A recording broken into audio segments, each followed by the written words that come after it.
Are you drowning in office email? Does it stress you out to glance at your inbox? According to a new study, there's a new way to make your life at work calmer and more productive again. And what you need is an email vacation. The report found that workers who didn't open their email for just 5 days were less stressed. They were more focused than their other coworkers.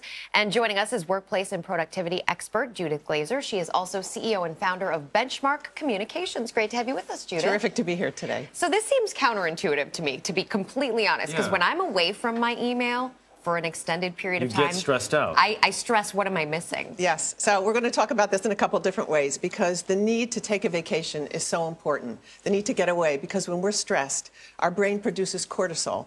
Cortisol then closes down the part of our brain that we need to think at work. This is the prefrontal cortex. And so we start to screw up, we start to mess up, and we feel threatened.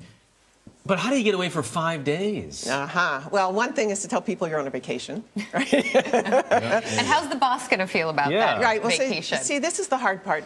There's a boss that I was coaching and his employees, because he said he had a 7-minute rule, that if he sent out an email, people had to respond within 7 minutes to his email. Otherwise, they became a C-level executive. So this is what leaders are doing inside of corporations, inside of organizations. And I helped him work it at least to 29 minutes first, and then you stretch it a little bit longer. So there's a practice to getting used to doing less emails.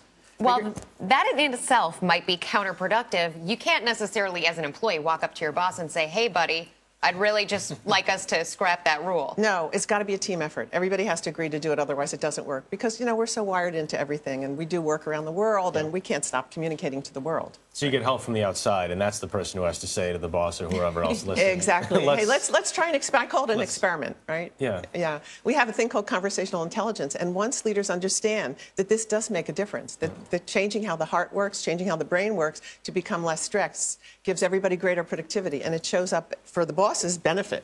And you say it applies to your personal life, too, which is interesting. Yeah, well, I'm not one to talk about, because I take two computers and 2 cell phones and find where I can hook it in. But it is important, because what happens is that our joy goes up, our happiness goes up, and most of all, our ability to think creatively and think differently, think better, goes up when we do it. So once you see that result, it makes a difference. Some really quick pieces of advice, and we don't have time to talk about these a lot, but we wanted to show these at least. You say, regarding email, read, respond, save, or delete. Deal with it very soon, basically. And have a system. Yep. Have a system. Organize. Yep. Have Outlook or whatever else is organized. Set up junk or spam filters. Get rid of what you don't need to look at.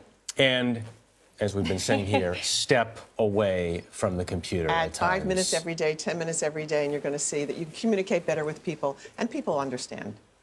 You're the best. Thanks, Judith. Thanks, Judith. We appreciate it.